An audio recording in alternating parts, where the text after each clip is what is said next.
Oh, hello everybody, welcome back to the Software Does, and this is the lecture 6 of the Ray Optics series for class 12. And in this video we will talk about refraction through a glass slab, and we will try to calculate the value of lateral shift. So let's begin it without any further delay. आपके सामने ये सुंदर सा diagram दिख रहा होगा, उससे पहले मैं पंखा बंद कर दूं, नहीं तो नॉइज आएगा। और इस सुंदर से डायग्राम में आप देख रहे होंगे कि ये एक ग्लास स्लैब है, और इस ग्लास स्लैब की थिकनेस हमें कुछ माननी पड़ेगी। तो मैं इसे टी मान लेता हूँ कि ये टी थिकनेस वाला ग्लास स्लैब है। फाइन, चलो अब देखते हैं। ग्लास स्लैब है और ये इस साइड एयर है भैया, और इस साइड भी एयर है। इसका रिफ्रैक्टिव इंडेक्स μ1 मान लें, अंदर ग्लास का रिफ्रैक्टिव इंडेक्स μ2 मान लें। अब हम लोग घोंघा वाला लॉ लगाते हैं, स्नेल्स लॉ। तो अकॉर्डिंग टू स्नेल्स लॉ,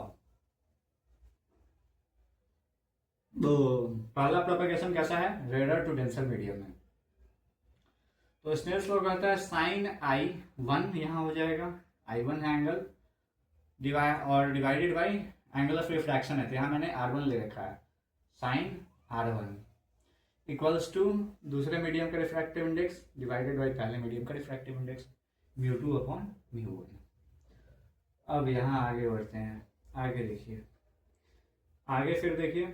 तो दोबारा से अगेन स्नेल्स लॉ लगाइए, अगेन फॉर मीडियम बस डेंसर टू रेडर प्रोपेगेशन हो गया। तो इस केस में क्या होगा, फिर से स्नेल्स लॉ लगेगा। यहाँ पर ये साइन I2 हो जाएगा डिवाइडेड बाई साइन, नीचे क्या है R2, और यहाँ आ जाएगा दूसरे मीडियम का रिफ्रैक्टिव इंडेक्स μ1 क्योंकि ये एयर आ गया, और पहले का μ2। ठीक है, अब हमको यहाँ पर एक अच्छा खासा रिजल्ट मिल गया है। अब इस रिजल्ट से हम आगे बढ़ेंगे। उससे पहले मैं कुछ बातें बताना चाहूँगा कि रिफ्रैक्शन में ये सारा चीज़ क्या है, किसका क्या क्या नाम है।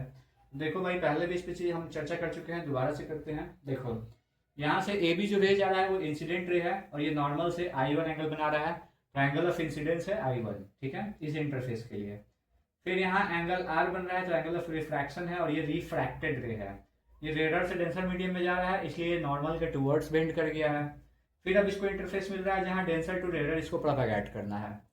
तो डेंसर टू रेडर जब प्रोपेगेशन होता है तो it bends away from the normal, तो इसको ऐसे जाना था, ये नॉर्मल से थोड़ा दूर चला गया।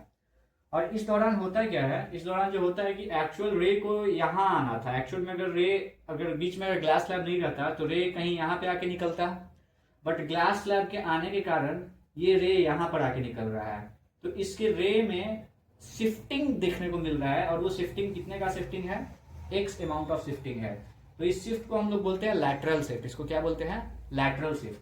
और ये जो रे अंत में निकल के आपको दिख रहा है, निकलता हुआ दिख रहा है वापस से, दिस रे इज कॉल्ड इमर्जेंट रे। इमर्ज का मतलब ये होता है निकलना, एंड दिस रे इज कॉल्ड इमर्जेंट रे। ओके, और ये शिफ्ट क्या है, लैटरल शिफ्ट, यानी इतना अमाउंट से आपका जो रे है, जिसको एक्चुअली यहाँ आना था बट इतना शिफ्ट कर दिया यहाँ पर। तो खैर मैंने ये रिलेशंस निकाले हैं, ऐसे ही नहीं, इसका काम है। ठीक है, चलो इसका काम कर लें, क्या काम है। ठीक है, ओके, हम लोग क्या करते हैं, इसको इक्वेशन 1 मान लेते हैं, और इसको इक्वेशन 2 मान लेते हैं, और दोनों को मल्टीप्लाई कर दो, 1 टाइम्स 2 कर दो। तो 1 टाइम्स 2 करोगे तो क्या होगा, sine I1 divided by sine R1 into sine I2 divided by sine R2। और यहाँ पर क्या हो रहा है बाबू, यहाँ हो जा रहा है μ2 बाई μ1 इंटू μ1 बाई μ2। ये कट के क्या आ जाने वाला है, 1।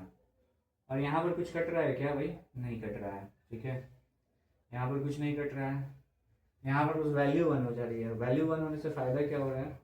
ठीक है, चलो यहाँ पर मैं एक और रिलेशन तुम्हें निकाल के दिखा सकता हूँ, और वो रिलेशन ये है कि आपको पता है कि अगर ये दोनों पैरेलल लाइंस है, ये दोनों नॉर्मल्स है ना, ये दोनों नॉर्मल्स हैं, ये दोनों पैरेलल लाइंस हो गए, है कि नहीं, ये दोनों पैरेलल लाइंस हो गए। और ये वाला जो है वो ट्रांसवर्सल की तरह काम कर रहा है, ये पार्ट ट्रांसवर्सल की तरह काम कर रहा है, यानी BC acts as transversal here. तो जब BC ट्रांसवर्सल है तो एंगल R1 और एंगल I2 आपस में इक्वल होने चाहिए। तो दोनों का अगर आप साइन रेशियो लोगे तो साइन R1 बराबर साइन I2 होना चाहिए कि नहीं, अवश्य होना चाहिए। तो हम लोग लिख सकते हैं साइन I2 बराबर साइन R1। तो साइन I2 और साइन R1 कहाँ है, तो ये दोनों उड़ सकता है, दोनों सेम वैल्यू है, कट गया। बच क्या गया sign I1 by sine R2 और यहाँ 1 है, तो हम लोग लिख सकते हैं sign I1 equals to sign R2। अब दोनों साइन रेशियो में है, दोनों एंगल्स हैं, तो हम लोग एंगल को लिख सकते हैं कि एंगल I1 जो है वो एंगल R2 के बराबर है। तो यहाँ एंगल I1 ये था और ये एंगल R2 ये है, तो हम लोग R2 को भी क्या लिख सकते हैं, R2 को भी हम लोग एंगल I लिख सकते हैं, क्योंकि R2 की वैल्यू अब I आ गई, यानी ये दोनों एंगल बराबर हैं। अब ये दोनों एंगल बराबर हैं तो हम लोग ऐसा कह सकते हैं कि ये दोनों रे पैरेलल हैं, यानी ये जो रे निकल के आया अंत में और ये जो रे निकल के आ रहा है, ये दोनों आपस में क्या है, पैरेलल हैं।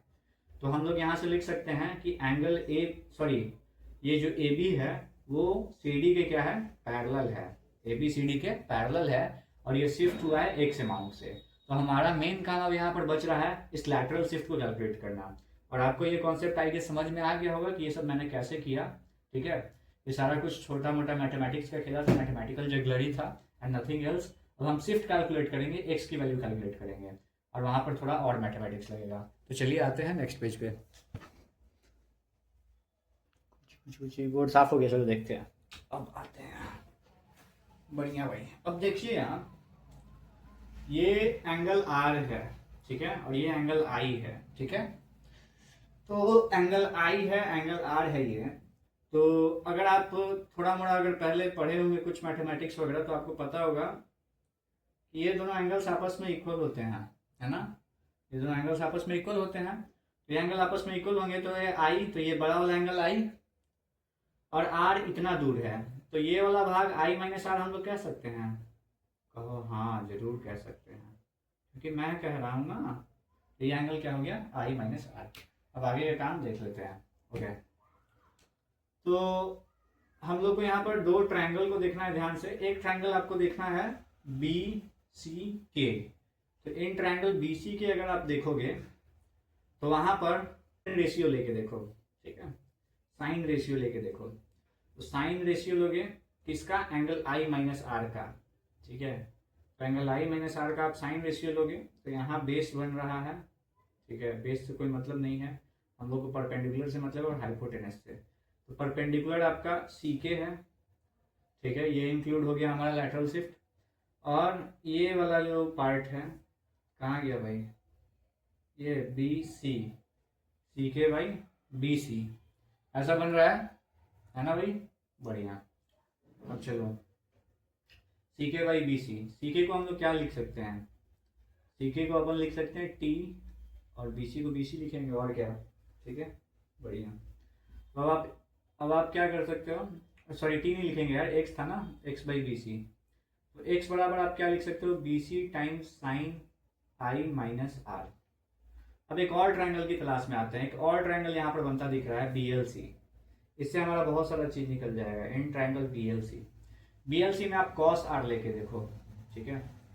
बी एल सी में आप कॉस आर लो, कॉस आर की वैल्यू क्या आएगी, तो कॉस आर की वैल्यू बेस कितना है, बी एल इसका बेस हो गया, और हाइपोटेनस कितना है, बी सी इसका हाइपोटेनस हो गया।